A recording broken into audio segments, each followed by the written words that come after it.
Hello, and welcome to Experts Speak on Youth of Color and Higher Education. Presentation by experts. I'm Melina Castro.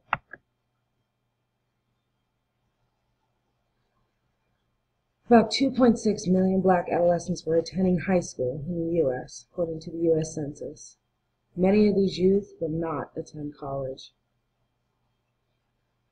The topic for today is youth of color and higher education. This topic is important not only for the youth to be successful in their endeavors, but it is important for our communities to have successful individuals of color contribute to the world. There are many barriers for youth of color in education.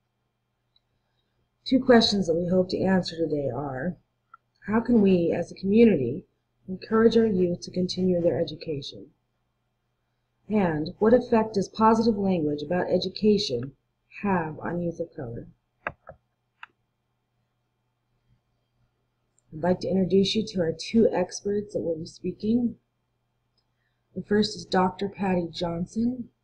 Dr. Johnson received her doctorate in developmental psychology from Smallville University in 2005. She has been the Senior Research Associate for Future Leaders of America since 2010. Dr. Jamal Tucker. Dr. Tucker received his doctorate in clinical psychology from Springfield University in 2007. He has been the lead community psychologist for the Department of Behavioral Health since 2011.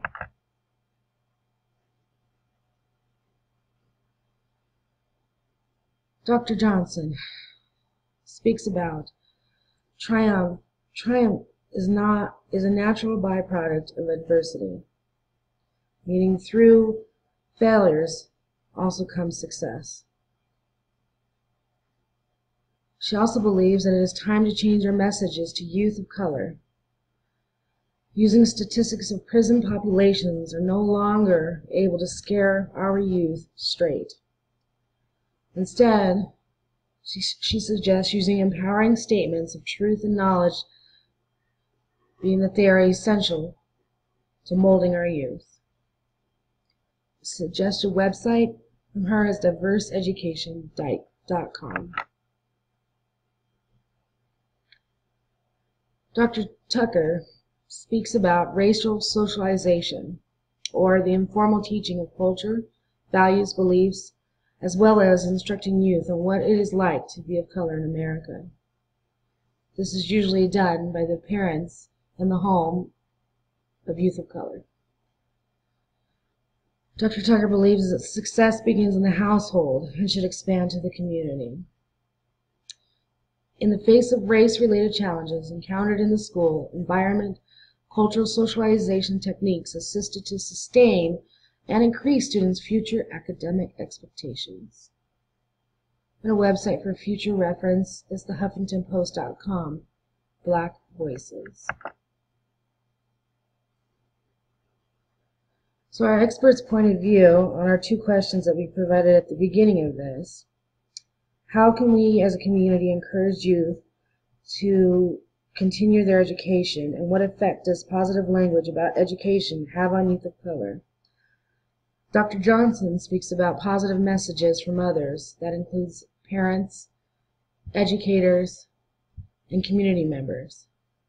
These messages will not only help them to gain higher levels of education, but also higher levels of self-esteem. On the same questions, Dr. Tucker speaks about racial socialization being crucial to encouraging positive values and belief systems within their community. And that really parents and the community are where these values and belief systems need to begin. Both of our experts today agree that it's essential for youth of color to become successful, and as adults show that success in their community to continue the circle.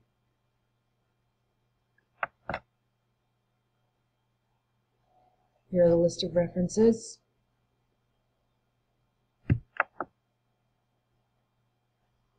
Thank you very much.